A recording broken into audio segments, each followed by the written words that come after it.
నమస్కారం TV6 news వార్తలకు స్వాగతం. ముందుగా వార్తలని ముఖ్యాంశాలు. కూటమి ఐక్యతతో 15 ఏళ్లు అభివృద్ధి సాధిద్దామన్న పవన్ కళ్యాణ్. కూటమి పార్టీలంతా కలిసికట్టుగా పనిచేయాలన్న డిప్యూటీ సీఎం. ప్రభుత్వం మంచి పనులను ప్రజల్లోకి తీసుకెళ్లాలన్న పవన్ సూచన. వైసీపీ విమర్శలకు సమర్థంగా సమాధానం ఇవ్వాలన్న పవన్.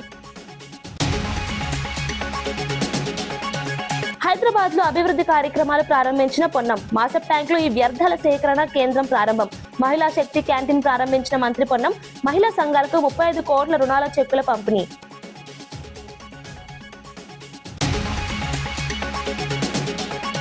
వ్యవసాయాన్ని ఎగుమతుల రంగంగా మార్చాలని ప్రధాని మోదీ. ప్రపంచ మార్కెట్ కు సరిపడే ఉత్పత్తులపై దృష్టి పెట్టాలన్న సూచన. నాణ్యమైన ఉత్పత్తులతో రైతుల ఆదాయం పెరుగుతుందన్న మోదీ. ఆధునిక వ్యవసాయం ద్వారా దేశ ఆర్థిక వ్యవస్థ బలోపేతమన్న ప్రధాని. విద్యా కమిషన్ పై విమర్శలు సరికావన్న చరణ్ కౌశిక్. విద్యారంగ సంస్కరణలకు ప్రభుత్వం చర్యలంటూ కాంగ్రెస్ స్పందన. విద్యా వ్యవస్థ బలోపేతానికి కీలక నిర్ణయాలంటూ చరణ్ వ్యాఖ్య. హరీష్ రావు విమర్శలు రాజకీయ కోణంలోనివన్న కాంగ్రెస్ నేత.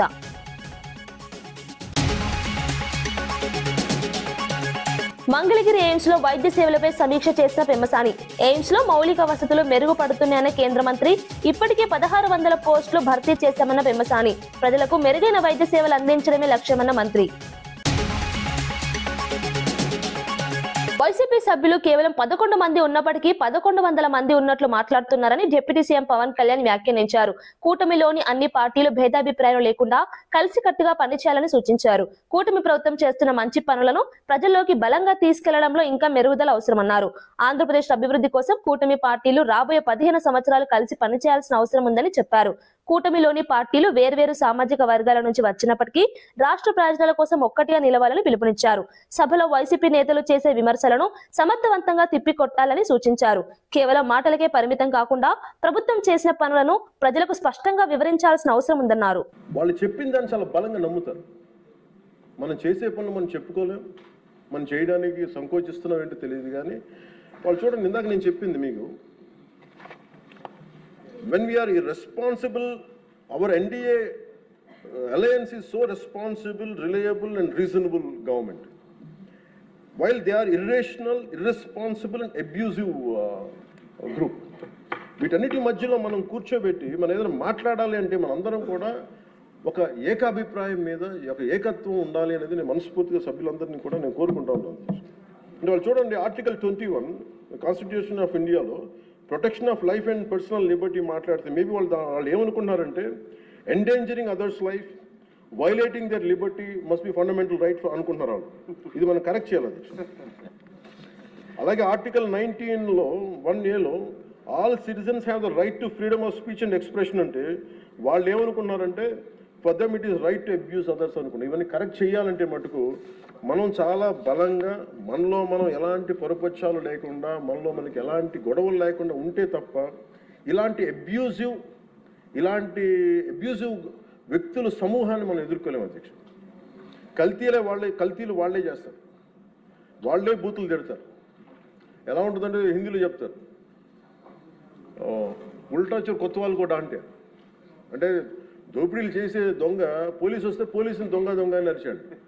వాళ్ళే తిట్టి వాళ్ళే అబ్యూస్ చేసి మళ్ళీ మనం తిట్టామని చెప్తారు. కల్తీలు వాళ్ళే చేస్తారు. కానీ మనం డిఫెండ్ చేసుకోవడానికి irrespective of whether we are from different parties, మనం విభిన్నమైన కుల సమూహాల నుంచి రావచ్చు. కానీ బట్ రాష్ట్ర ప్రయోజనాలకి మనందరం ఒకే గలంతో ఉండాలని మనస్ఫూర్తిగా మీ ద్వారా నేను అందరూ ఉండాలని కోరుతున్నాను. నాకు మీకు ప్రజల ఆకాంక్షలు ఎలా ఉంటాయో తెలియదు, ప్రజల ఆశయాలు ఎలా ఉంటాయో తెలియదు. మీరు బడ్జెట్ వస్తుంది అంటే అరే మాకు ఏం వస్తుంది ఇందులో కోరుకుంటారు. ఒక సమ్మర్లో స్కూల్కి వెళ్ళబోతున్న పిల్లలకి అరే మాకు భవిష్యత్తు మాకు ఏం ఖర్చు ఉంటుంది, ఎంత ఖర్చు ఉంటుంది, తల్లిదండ్రులు రాసుకుంటారు. అది మాకు చిన్నప్పుడు మాకు గుర్తు. అలాంటిది ఒక బడ్జెట్ వస్తుంది అంటే ఎన్ని ఆశయాలు ఉంటాయి, ఎన్ని కోరికలు ఉంటాయి, ప్రతి గ్రూప్ మాకేమొస్తుంది మాకేముంటుందని అనుకుంటా ఉంటాం. ఇది మేమందరం ఈ రోజున బడ్జెట్లో అందరికీ ఎంత తృప్తిగా ఉంటుందో నాకు తెలియదు. కానీ one commitment to people I can say, ఒక 15 ఏళ్ళు మేము ఈ రాష్ట్రం కోసం ఈ అలయన్స్ ద్వారా మేము పాటుపడతాం. దానికి మేము చిత్తశుద్ధిగా త్రికరణ శుద్ధిగా అద్భుతంగా ఉండాలి రాష్ట్రం మనస్ఫూర్తిగా నేను కోరుకున్నాను అధ్యక్ష. వీటితో పాటు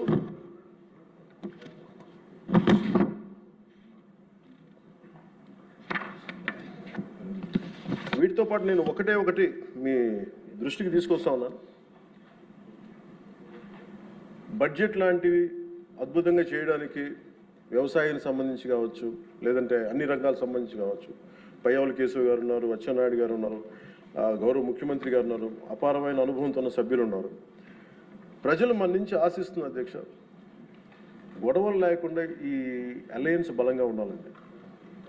మనం తెలియచేయాలి. రాష్ట్రంలో విద్యారంగాన్ని ప్రక్షాళన చేసేందుకు కాంగ్రెస్ ప్రభుత్వం విద్యా కమిషన్ ఏర్పాటు చేయడంపై టీపీసీసీ అధికార ప్రతినిధి చరణ్ కౌశిక్ యాదవ్ స్పందించారు. విద్యారంగ అభివృద్ధి కోసం నిపుణులతో కలిసి ప్రభుత్వం కీలక సంస్కరణలు చేపడుతుందన్నారు. సీఎం రేవంత్ రెడ్డి నాయకత్వంలో విద్యా వ్యవస్థను బలోపేతం చేసే చర్యలు జరుగుతున్నాయని తెలిపారు. ఈ నిర్ణయాలపై బీఆర్ఎస్ నేత హరీష్ రావు రాజకీయ విమర్శలు చేయడం సరికాదని సూచించారు. విద్యారంగాన్ని మెరుగుపరచడం కోసం ప్రభుత్వం తీసుకుంటున్న నిర్ణయాలను రాజకీయంగా విమర్శించడం సరైన పద్ధతి కాదన్నారు. విద్యార్థుల భవిష్యత్తును దృష్టిలో పెట్టుకుని ప్రభుత్వం సంస్కరణలు చేపడుతోందని చెప్పారు. విద్యారంగ అభివృద్ధికి అందరూ సహకరించాలని ఆయన పిలుపునిచ్చారు. కాంగ్రెస్ ప్రభుత్వం 3 మెంబర్లు, ఒక చైర్మన్ గా ఎడ్యుకేషన్ కమిషన్ ఏర్పాటు చేసింది. అదే కాకుండా అపెక్స్ కమిటీలో నిష్ణాతులైనటువంటి ప్రొఫెసర్ కోదండ రామ్ గారు, అదే కాకుండా చాలా మంది ప్రొఫెసర్లను కూడా అందులో వివిధ రంగాలకు సంబంధించినటువంటి న్యాయ కోవిదులు కావచ్చు, ఎడ్యుకేషన్ ఎక్స్పర్ట్స్ తోటి ప్రొఫెసర్ ఆధ్వర్యంలో కమిటీని కాన్స్టిట్యూట్ చేసింది కాంగ్రెస్ ప్రభుత్వం. హరీష్ రావు గారు ఏకంగా ఆ కమిషన్నే తప్పుపట్టే ప్రయత్నం, ఆ కమిషన్లో అసలు ఎవరు ప్రొఫెసర్లు అని చెప్పే ప్రయత్నం, కమిషన్లో ఎవరు ప్రొఫెసర్లు చాలా స్పష్టంగా తెలంగాణ సమాజానికి తెలుసు. కానీ హరీష్ రావు గారు ప్రతిదీ రాతాంతం చేసే ప్రయత్నం. వారు ఇరిగేషన్ శాఖ మంత్రిగా పనిచేసారు, ఆర్థిక శాఖ మంత్రిగా పనిచేసారు. వారు ఏమైనా ఇరిగేషన్ శాఖలో ఎక్స్పర్టా, లేకపోతే బీటెక్ ఇంజనీరింగ్ చేసిండు హరీష్ రావు గారు ఏమన్నా? కాబట్టి తెలంగాణ రాష్ట్ర కాంగ్రెస్ ప్రభుత్వం మంచి నిర్ణయాలు తీసుకుంటా ఉంటే చూసి ఓరలేక దాని అపవాదు క్రియేట్ చేసే ప్రయత్నం బీఆర్ఎస్ పార్టీ చేస్తూ ఉంది. చాలా స్పష్టంగా కాంగ్రెస్ ప్రభుత్వం రైతు కమిషన్ కావచ్చు, ఎడ్యుకేషన్ కమిషన్ కావచ్చు, ఈ 2 కమిటీల ద్వారా సమాజంలో వస్తున్నటువంటి మార్పుల ఆధారంగా విద్యా విధానం కావచ్చు, ప్రపంచవ్యాప్తంగా వస్తున్నటువంటి మార్పుల ఆధారంగా విద్యను రూపుదిద్దే ప్రయత్నంలో కాంగ్రెస్ ప్రభుత్వం ముందుకు పోతా ఉంది. కమిషన్ రిపోర్టు చాలా రోజుల పాటు కమిషన్ సభ్యులు కావచ్చు, అదే కాకుండా అపెక్స్ కమిటీలో ఉన్నటువంటి ప్రొఫెసర్లకు కలిసి రాష్ట్ర వ్యాప్తంగా పర్యటించి ప్రపంచంలో ఉన్నటువంటి దిగ్గజ తెలంగాణ జాగృతి అధ్యక్షురాలు కవిత తన భర్త అనిల్ తో కలిసి తిరుమల శ్రీవారిని దర్శించుకున్నారు. ఢిల్లీ లిక్కర్ కేసులో కోర్టు నుంచి క్లీన్ చిట్ లభించిన నేపథ్యంలో అలిపిరి మెట్ల మార్గంలో కాలినడకన వెళ్లి మొక్కు చెల్లించుకున్నారు. దర్శనం అనంతరం మాట్లాడుతూ 4 ఏళ్లుగా ఎదుర్కొన్న మానసిక వేదన ముగిసిందని చెప్పారు. సత్యం చివరి వరకు గెలిచిందని చెప్పారు. త్వరలోనే తెలంగాణలో కొత్త రాజకీయ పార్టీ ఏర్పాటు చేయనున్నట్లు ప్రకటించారు. తెలంగాణ ఇంటి పార్టీ పేరిట ప్రజల్లోకి వెళ్లనున్నట్లు వెల్లడించారు. తెలంగాణ ప్రజల సమస్యలను పరిష్కరించేందుకు కొత్త రాజకీయ ప్రయాణం ప్రారంభమవుతుందని తెలిపారు. ప్రజలతో మమేకమే, వారి సమస్యల పరిష్కారమే తన లక్ష్యమని పేర్కొన్నారు. ఈ ప్రకటనతో తెలంగాణ రాజకీయాల్లో కొత్త చర్చ మొదలైంది. I truly believe that when you are on the side of Satya and Dharma, God will definitely protect you. And soon, in a couple of months, I am also going to float a political party in Telangana. I am hoping Lord Balaji will bless me to serve the people of Telangana in a better manner. I would also like to seek the blessings of the people of the nation, because as a daughter of Telangana, I am making an effort to serve my people. But the entire nation has witnessed the way my name was tarnished and dragged into unnecessary things. So as a daughter of Telangana, I seek the blessings of the nation. Thank you. Jai Telangana. ప్రతినిధులకు ప్రత్యేక శిక్షణ కార్యక్రమం నిర్వహించనున్నట్లు మంత్రి పొంగులేటి శ్రీనివాసరెడ్డి తెలిపారు. ముఖ్యమంత్రి సూచనల మేరకు గ్రామ సర్పంచ్లు, వార్డు కౌన్సిలర్లు, మున్సిపల్ చైర్పర్సన్లు, మేయర్లకు ఈ శిక్షణ ఇవ్వనున్నట్లు చెప్పారు. ఉమ్మడి ఖమ్మం జిల్లాకు సంబంధించిన ఈ ఫుల్ డే ట్రైనింగ్ కార్యక్రమం ఈ నెల 12న నిర్వహించనున్నారు. అనుభవం ఉన్న అధికారులు, కలెక్టర్లు, ప్రజాప్రతినిధులకు విధి విధానాలపై మార్గదర్శనం చేయనున్నారు. ప్రజా సమస్యలను ఎలా పరిష్కరించాలో కూడా వివరించనున్నారు. ప్రజలకు మెరుగైన సేవలు అందించేందుకు ఈ శిక్షణ ఉపయోగపడుతుందని తెలిపారు. కొత్త ప్రజాప్రతినిధులు సమర్థవంతంగా పనిచేయడానికి ఇది దోహదపడుతుందని పేర్కొన్నారు. ఎక్స్పీరియన్స్ ఉన్న పర్సన్స్ ఎవరైతే సర్వీస్ లో ఉన్న వాళ్ళు కానీ గతంలో రిటైర్డ్ అయిన వాళ్ళు కానీ ఆ ఫుల్ డే విత్ లంచ్ తో మనం ఏర్పాటు చేసే సభకి కరెక్ట్ గా వాళ్ళని ప్రాపర్ గా గైడ్ చేసి అనుభవజ్ఞులైన ప్రజాప్రతినిధులు ఉన్నారు, కొత్తగా ఎన్నుకోబడిన ప్రజాప్రతినిధులు ఉన్నారు. వారికి కొత్తగా వచ్చారు కాబట్టి ప్రజలకు వారు ఏం చేస్తే మంచి జరుగుతుందనే తాపత్రయం ఉంది కాబట్టి వారిని గైడ్ చేయాల్సిన బాధ్యత మన మీద ఉంది. వారికి ట్రైన్ చేసి ప్రాపర్ గా ఎలా చేస్తే ఏం జరుగుతుంది విధి విధానాలతో ఆ రోజు ఒకటి అంటే ఫుల్ క్లాస్ చేస్తే రేపు ఈ 99 డేస్ లో వాళ్ళు పార్టిసిపేట్ చేసేటప్పుడు వారు ఐడెంటిఫై చేసిన వాటిని ఎలా రెక్టిఫికేషన్ చేయాలి అన్నది ఉపయోగం జరుగుతుంది. వారికి ప్రాపర్ గా గైడ్ చేసే దాంట్లో మంచి టీంని ఆ రోజు అపాయింట్ చేయాలని ఇద్దరు కలెక్టర్లకి సూచిస్తున్నాను. అదే రకంగా ఫారెస్ట్ డిపార్ట్మెంట్ కి మనం నిన్న కలెక్టర్ల మీటింగ్ లో చెప్పాను, మళ్ళీ రీరిపీట్ చేస్తున్నాను. 2 జిల్లాల్లో డిఎఫ్ఓలు కానివ్వండి, కలెక్టర్లు కానివ్వండి, రెవెన్యూ ఫారెస్ట్ కు సంబంధించిన బోర్డర్ సమస్యలు ఉన్నాయి కొన్ని గ్రామాల్లో. ఈ 99 డేస్ లో మోర్ దాన్ 75% ఇటువంటి ఇష్యూస్ ఉన్న గ్రామాలని, అది కొత్తగూడెం ప్రాంతంలో ఉన్నాయి, సత్తుపల్లి ప్రభుత్వం తీసుకున్న 99 రోజుల ప్రణాళికను సమర్థవంతంగా అమలు చేయాలని మంత్రి వాకాటి శ్రీహరి అన్నారు. ప్రభుత్వ ఆలోచనలను ప్రజల దగ్గరకు తీసుకెళ్లడం అందరి బాధ్యత అని పేర్కొన్నారు. ప్రజలు ప్రభుత్వంపై ఉంచిన విశ్వాసానికి సర్పంచ్, మున్సిపల్ ఎన్నికల ఫలితాలు నిదర్శనమని చెప్పారు. ఆ విశ్వాసాన్ని నిలబెట్టే విధంగా ప్రతి పేదవాడి గడపకు సంక్షేమ పథకాలు చేరేలా పనిచేయాలని సూచించారు. అధికారులు, ప్రజాప్రతినిధులు సమన్వయంతో ముందుకు సాగాలని తెలిపారు. ప్రభుత్వం చేపడుతున్న సంక్షేమ కార్యక్రమాలు ప్రజలకు చేరేలా కృషి చేయాలని అన్నారు. ప్రజల సమస్యలను వెంటనే పరిష్కరించడం ముఖ్యమని పేర్కొన్నారు. అభివృద్ధి, సంక్షేమ కార్యక్రమాల అమలులో ఎలాంటి నిర్లక్ష్యం ఉండకూడదని తెలిపారు. ఈ ఆర్థిక స్థితిగతులు బాగాలేకున్నా కూడా దాన్ని సరి చేసుకొని ఈ విధంగా ముందుకు వస్తా ఉన్నాం. ప్రతి పేదోడి గడపకు చేరుతా ఉన్నటువంటి మా సంకల్పాన్ని ప్రాక్టికల్ ఇంప్లిమెంట్ చేసి మీ అందరికి కూడా ఇది విధిగా చేయాలని, దీని ద్వారా ప్రభుత్వానికి, మీకు, మాకు అందరికి మంచి పేరు ఒకటే కాకుండా పేదోడి దగ్గరికి సంక్షేమ పథకం వెళుతుందని, వారి జీవన విధానంలో మార్పు చూడాలని, ఏ సంకల్పంతో అయితే నిర్ణయం తీసుకున్నామో ఆ సంకల్పం సఫలీకృతం కావాలని, తద్వారా మార్పు వచ్చి ఆలోచన బ్రతికే విధానంలో కూడా మార్పు వచ్చే విధంగా జూబ్లీహిల్స్ నియోజకవర్గంలో 100 కోట్ల వ్యయంతో 135 అభివృద్ధి పనులు చేపట్టినట్లు మంత్రి పొన్నం ప్రభాకర్ తెలిపారు. ఎమ్మెల్యేగా బాధ్యతలు చేపట్టి 100 రోజులు పూర్తయిన సందర్భంగా ఈ కార్యక్రమాలు ప్రారంభమయ్యాయని చెప్పారు. డ్రైనేజ్, తాగునీరు, శానిటేషన్ వంటి సమస్యల పరిష్కారానికి ఎమ్మెల్యే నవీన్ యాదవ్ కృషి చేస్తున్నారని పేర్కొన్నారు. గత 10 ఏళ్లుగా నిర్లక్ష్యానికి గురైన జూబ్లీహిల్స్ ను రేవంత్ రెడ్డి నాయకత్వంలో సమగ్రంగా అభివృద్ధి చేస్తామని చెప్పారు. ప్రజలకు అవసరమైన మౌలిక వసతులు అందించే దిశగా ప్రభుత్వం చర్యలు తీసుకుంటుందన్నారు. నియోజకవర్గ అభివృద్ధి కోసం ప్రభుత్వం పూర్తి సహకారం అందిస్తుందని మంత్రి తెలిపారు. ప్రజలకు ఉపయోగపడే కార్యక్రమాలు నిరంతరం కొనసాగుతాయని పేర్కొన్నారు. ప్రారంభోత్సవాలు చేసుకుంటా ఉన్నారు. ఈ 100 రోజుల్లో నవీన్ యాదవ్ గారు శాసనసభ్యుడిగా అటు శాసనసభలో కానీ గౌరవ మంత్రుల్ని కానీ ఎప్పుడు ఎక్కడికి వెళ్ళినా నా జూబ్లీహిల్స్ నియోజకవర్గ ప్రజలకు సంబంధించిన ఈ సమస్య ఉంది, ఈ డ్రైనేజీ సమస్య ఉంది, ఈ డ్రింకింగ్ వాటర్ సమస్య ఉంది, ఈ శానిటేషన్ సమస్య ఉందని చెప్పే విధంగా వారు ఎప్పుడూ వారి బాధ్యత నిర్వహిస్తూ ఉన్నారు. వారికి అభినందనలు. తప్పకుండా జూబ్లీహిల్స్కు గత 10 సంవత్సరాలుగా నిర్లక్ష్యానికి గురైన ఈ నియోజకవర్గంలో భవిష్యత్తు 3 సంవత్సరాల్లో నియోజకవర్గంలో అన్ని రకాల సమస్యలు నవీన్ యాదవ్ గారి నేతృత్వంలో, రేవంత్ రెడ్డి గారి నాయకత్వంలో అందరం కూడా కలిసి ఈ జూబ్లీహిల్స్ ప్రజలకు ఇచ్చినటువంటి మాట ప్రకారంగా అన్ని రకాల అభివృద్ధి చేస్తామనే మాట సందర్భంగా తెలియజేస్తా ఉన్నాను. అది ఇంకా భవిష్యత్తు ఉంది. ఇంకా ప్రభుత్వంలో జూబ్లీహిల్స్ చేయాల్సిన పనులు అనేకం ఉన్నాయి. జూబ్లీహిల్స్ ప్రజలకు ఇప్పటికే ప్రభుత్వం తరఫున వస్తున్న 200 యూనిట్ల ఉచిత విద్యుత్ కానీ, సన్న బియ్యం కానీ, రేషన్ కార్డులు కానీ, అదేవిధంగా త్వరలోనే ఇండ్లు లేని నిరుపేదలందరికీ ఇందిరమ్మ ఇండ్లు ఇచ్చే కార్యక్రమాన్ని కూడా తీసుకోబోతా ఉన్నాం. ఇది కాక స్వయంగా ఉపాధి పథకాలకు సంబంధించి మహిళలందరినీ సభ్యులుగా చేయడంతో పాటుగా ఈ వార్డుల్లో ఉన్న ఈ డివిజన్స్లో ఉన్నటువంటి జూబ్లీహిల్స్ నియోజకవర్గంలో ఉన్నటువంటి 7 డివిజన్లలో అక్కడ ఉండబడేటువంటి అనేక మౌలిక సదుపాయాలను కలిగజేసేటువంటి గతంలో శాంక్షన్ చేసినా గానీ రేవంత్ రెడ్డి హార్వర్డ్ కెన్నడీ స్కూల్లో చదివిన ఖర్చులపై వచ్చిన ఆర్టీఐ సమాచారాన్ని కాంగ్రెస్ ఎమ్మెల్సీ అద్దంకి దయాకర్ ఖండించారు. రేవంత్ రెడ్డి విద్యా ఖర్చులు విద్యాశాఖ నిధుల నుంచి కేటాయించారని, ఆర్టీఐలో వచ్చిన సమాచారం తప్పు అని అన్నారు.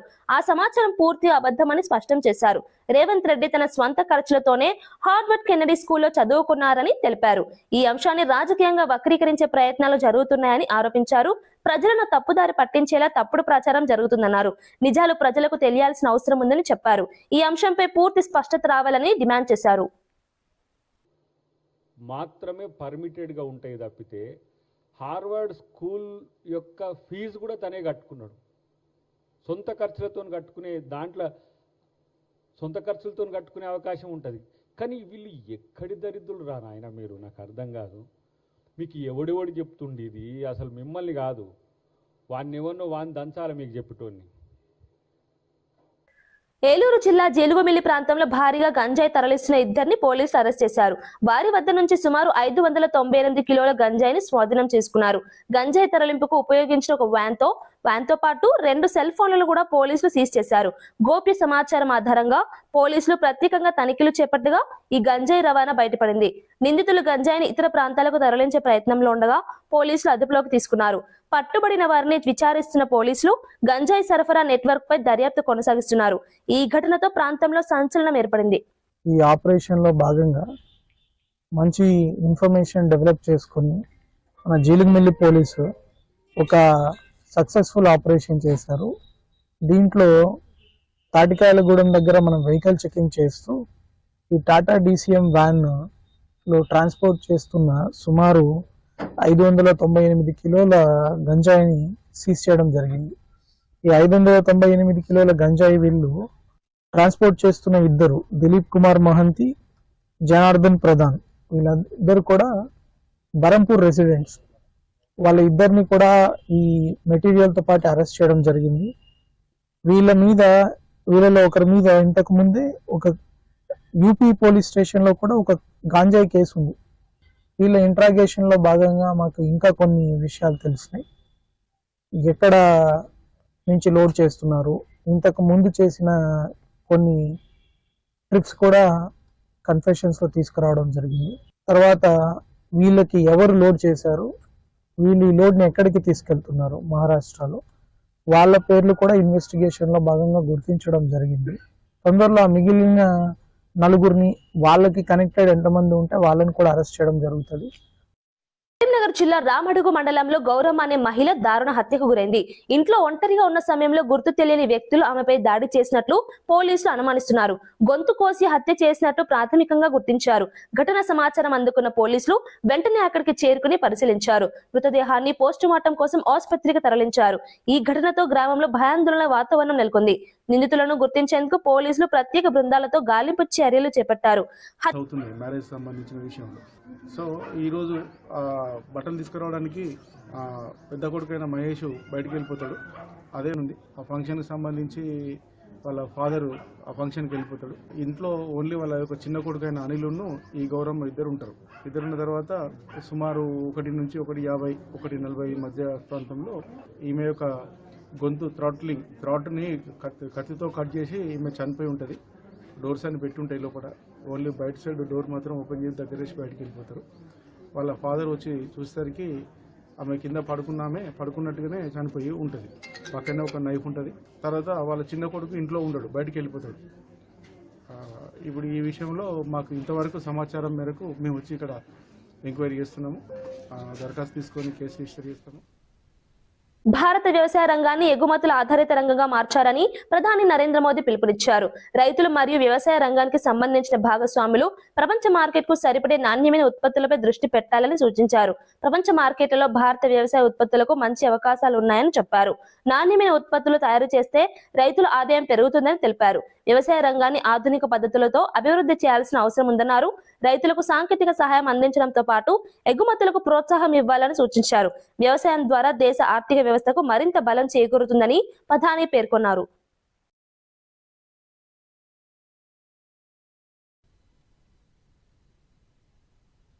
एग्रीकल्चर भारत की लॉन्ग टर्म डेवलपमेंट जर्नी का स्ट्रेटेजिक पिलर भी है और इसी सोच के साथ हमारी सरकार ने कृषि सेक्टर को लगातार मजबूत किया है. करीब 10 करोड़ किसानों को 4 लाख करोड़ रुपए से अधिक की पीएम किसान सम्मान निधि मिली है. एमएसपी में हुए रिफॉर्म से अब किसानों को 1.5 गुना तक रिटर्न मिल रहा है. इंस्टीट्यूशनल क्रेडिट कवरेज 75% से अधिक हो चुका है. पीएम फसल बीमा योजना के तहत लगभग 2 लाख करोड़ रुपए के क्लेम सेटल किए गए हैं. ऐसे अनेक प्रयासों से किसानों का रिस्क बहुत कम हुआ है और उन्हें एक बेसिक इकोनॉमिक सिक्योरिटी मिली है. इससे कृषि क्षेत्र का आत्मविश्वास भी बढ़ा है. మంగళగిరి ఎయిమ్స్ లో వైద్య సేవల పరిస్థితిపై కేంద్ర మంత్రి పెమ్మసాని చంద్రశేఖర్ సమీక్ష నిర్వహించారు. గతంతో పోల్చుకుంటే ఎయిమ్స్ లో మౌలిక వసతుల కొరత కొంతవరకు తగ్గిందని తెలిపారు. ఆసుపత్రిలో సేవల మెరుగుదల కోసం చర్యలు తీసుకుంటున్నామని చెప్పారు. ఇప్పటికే 1600 పోస్టులను భర్తీ చేశామని వెల్లడించారు. మరో 200 పోస్టుల భర్తీ ప్రక్రియలో రిజర్వేషన్ సమస్య ఎదురవుతోందని తెలిపారు. ఈ సమస్యను కేంద్ర మంత్రుల దృష్టికి తీసుకెళ్లి పరిష్కారం చూపేందుకు ప్రయత్నిస్తామని చెప్పారు. ప్రజలకు మెరుగైన వైద్య సేవలు అందించేందుకు అవసరమైన అన్ని చర్యలు తీసుకుంటామని వెల్లడించారు. వైద్య సిబ్బంది సేవలను అభినందించిన మంత్రి ఆసుపత్రి అభివృద్ధికి కేంద్ర ప్రభుత్వం సహకారం అందిస్తుందని తెలిపారు. 10 ఎకరాల ల్యాండ్ కావాలని అడిగారు. అది స్టేట్ గవర్నమెంట్ తో వర్క్ చేసి చేయాలి. రెసిడెంట్స్ పొజిషన్ అని పీజీ సీట్స్ అట్లాంటివి కొంచెం ఎక్కువ వచ్చే విధంగా చేయమన్నారు. ఉన్న స్టాఫ్ కంటే కూడా అడిషనల్ స్టాఫ్ అడిగారు. రకరకాల వాళ్ళు ఉన్నాయి. ఇవి కూడా నేను మళ్ళీ ఒకసారి వెళ్ళి ఫైనాన్స్ మినిస్టర్ గారితో కూర్చొని ఏం చేయగలమో అవన్నీ చేస్తాను. కూటమి ప్రభుత్వం ప్రజా సమస్యలపై దృష్టి పెట్టడం లేదని వైసీపీ నేత రోజా విమర్శించారు. తిరుమల లడ్డూలో ఎటువంటి కల్తీ జరగలేదని సుప్రీంకోర్టు సిట్ స్పష్టం చేశాయని అన్నారు. అయినప్పటికీ రాజకీయ ప్రయోజనాల కోసం ఈ అంశాన్ని కూటమి నాయకులు ఉపయోగించారని ఆరోపించారు. సందర్భంగా పంచారామాల్లో ఒకటైన అన్నపూర్ణ పార్వతి సమేత సోమేశ్వర స్వామి దేవాలయానికి రావటం చాలా సంతోషంగా ఉంది. శివుని ఆశీస్సులతో నేను నా కుటుంబ సభ్యులతో పాటు ఈ రాష్ట్రంలో ఉన్న ప్రతి ఒక్కరూ కూడా చల్లగా ఉండాలి, కష్టాలు దూరం అవ్వాలని మనస్ఫూర్తిగా కోరుకుంటున్నాను. అందరికీ అడ్వాన్స్ ఉగాది శుభాకాంక్షలు. ఇప్పుడే కదా చెప్పాను. ఇప్పుడు ఏమంటారు, మన శాసనసభకి రాలేదు అంటారు. శాసన మండలికి వస్తే ఎలా మాట్లాడుతున్నారు, శాసనసభకి వచ్చిన రోజు ఎలా మాట్లాడుతున్నారో మనం చూస్తున్నాం. ఎక్కడా కూడా కూటమి ప్రభుత్వం ప్రజా సమస్యల మీద దృష్టి పెట్టడం లేదు. ప్రజలకి వాళ్ళు ఇచ్చిన వాగ్దానాలు నెరవేర్చాలన్న చిత్తశుద్ధి లేదు. ప్లస్ ప్రజలకి వాళ్ళు ఈరోజు ఏమి చేయకపోగా, రాష్ట్రానికి అభివృద్ధి చేయకపోగా, ఇంకా రాష్ట్రంలో ఉన్న దేవాలయాల్ని ఏ విధంగా దిగజార్చే విధంగా వీళ్ళ పొలిటికల్ లాభం కోసం లడ్డు మీద కానీ లేదా టెంపుల్స్ లో ఉండే ప్రసాదాల మీద కానీ గుళ్ళో కానీ ఏ విధంగా చేస్తున్నారో మనం చూస్తున్నాం. తిరుమల కానీ సింహాచలం కానీ శ్రీశైలం కానీ అన్నిటినీ కూడా, అంటే వీళ్ళు హిందువుల అనే అనుమానం ఈరోజు చంద్రబాబు నాయుడు మీద, పవన్ కళ్యాణ్ మీద ఈ రాష్ట్ర ప్రజలందరికీ కూడా వస్తుంది. ఎందుకంటే ఒక హిందూ అనేవాడు ఈ విధంగా స్వామివారిని కానీ, స్వామివారి గుడులను కానీ, స్వామివారి ప్రసాదాన్ని కానీ దిగజార్చే విధంగా రాజకీయాల్లోకి లాగరు. లేని వాటిని ఉన్నట్టుగా ఏ విధంగా లడ్డూలు అది కలిసింది ఇది కలిసింది అని చెప్పి ప్రజల్ని ఈరోజు భయభ్రాంతులు చేయటమే కాకుండా భక్తుల మనోభావాలను దెబ్బతీశారు. ఆఖరికి సుప్రీంకోర్టు సిట్ ద్వారా, సిబిఐ ఇచ్చిన రిపోర్ట్ ద్వారా దీంట్లో జంతు కొవ్వు కలవలేదు, ఇదంతా కూడా ఫేక్, దేవుణ్ణి రాజకీయాల్లోకి రాగద్దని చెప్పిన తర్వాత కూడా ఇంకా ఈరోజు సీఎం గానీ, డిప్యూటీ సీఎం గానీ, ఆఖరికి హోమ్ మినిస్టర్ కూడా ఎలా దిగజారిపోయి మాట్లాడుతున్నారో రోజు రోజుకి మీరు గమనిస్తున్నారు. ఇవంతా ఒక ఎత్తు అయితే, ఆఖరికి శాసన మండలిలో ఒక చైర్పర్సన్ ఎవరైతే స్పీకర్ కూర్చున్నారో ఆయన కులం గురించి, ఆయన జాతి గురించి మాట్లాడే దిగజారిపోయే స్థితికి ఈరోజు కూటమి ప్రభుత్వం రావటం చాలా దురదృష్టకరం. దీంట్లో మోషన్ రాజు గారు పెద్ద మనసుతో క్షమించారేమో గాని ఈ రాష్ట్రంలో ఉన్న దళితులు గాని, క్రిస్టియన్స్ గాని, ముఖ్యంగా పేదవాళ్ళు ఎవరు కూడా దీన్ని క్షమించరు. ఎందుకంటే ఒక ఉన్నతమైన స్థానంలో కూర్చున్న వాళ్ళకి ఎప్పుడు కూడా కులం గాని, మతం గాని చూడకూడదు. వాళ్ళు ప్రజలకి వాళ్ళు కూర్చున్న స్థానం నుంచి కరెక్ట్ గా వాళ్ళు ఉన్నారా, పని చేస్తున్నారా అన్నది మాత్రమే చూడాలి. కానీ లేనిపోని వాటిని తీసుకొచ్చి డైవర్షన్ పాలిటిక్స్ చేస్తూ ఈరోజు ఒక గౌరవమైన స్థాయిలో ఉన్న మంత్రి స్థానంలో ఉన్న అచ్చెన్నాయుడు గారు గాడిదలాగా అడ్డంగా పెరిగాడు. కానీ ఏ రోజైనా సక్రమంగా మాట్లాడాడని అడుగుతున్నా. ఈరోజు తెలుగుదేశం పార్టీ వాళ్ళు పరిస్థితి, చంద్రబాబు నాయుడు డిప్యూటీ సీఎం ఇలా ఉంటే ఇంకా మంత్రులను ఏం కంట్రోల్ చేస్తారో ఒకసారి మీరు ఆలోచించండి. ఈరోజు మీరు తప్పు చేయలేదు, మేము తప్పు చేశామనుకున్నప్పుడు మీరు ఆ ఇష్యూ మీద చర్చకు రావచ్చు కదా, లడ్డు ఇష్యూ మీద.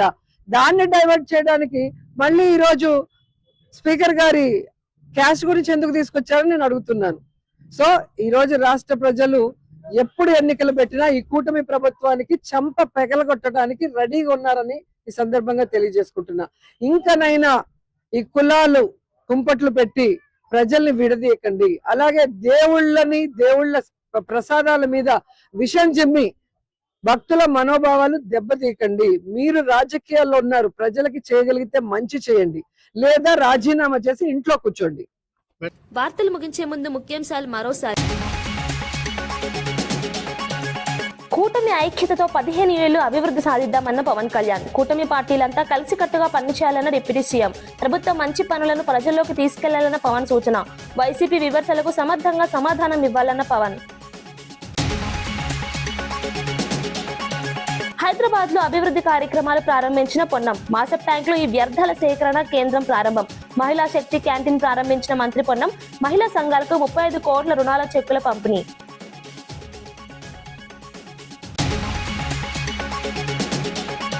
వ్యవసాయాన్ని ఎగుమతుల రంగంగా మార్చాలని ప్రధాని మోదీ. ప్రపంచ మార్కెట్ కు సరిపడే ఉత్పత్తులపై దృష్టి పెట్టాలన్న సూచన. నాణ్యమైన ఉత్పత్తులతో రైతుల ఆదాయం పెరుగుతుందన్న మోదీ. ఆధునిక వ్యవసాయం ద్వారా దేశ ఆర్థిక వ్యవస్థ బలోపేతమన్న ప్రధాని. విద్యా కమిషన్ పై విమర్శలు సరికావన్న చరణ్ కౌశిక్. విద్యారంగ సంస్కరణలకు ప్రభుత్వం చర్యలంటూ కాంగ్రెస్ స్పందన. విద్యా వ్యవస్థ బలోపేతానికి కీలక నిర్ణయాలంటూ చరణ్ వ్యాఖ్య. హరీష్ రావు విమర్శలు రాజకీయ కోణంలోనివన్న కాంగ్రెస్ నేత.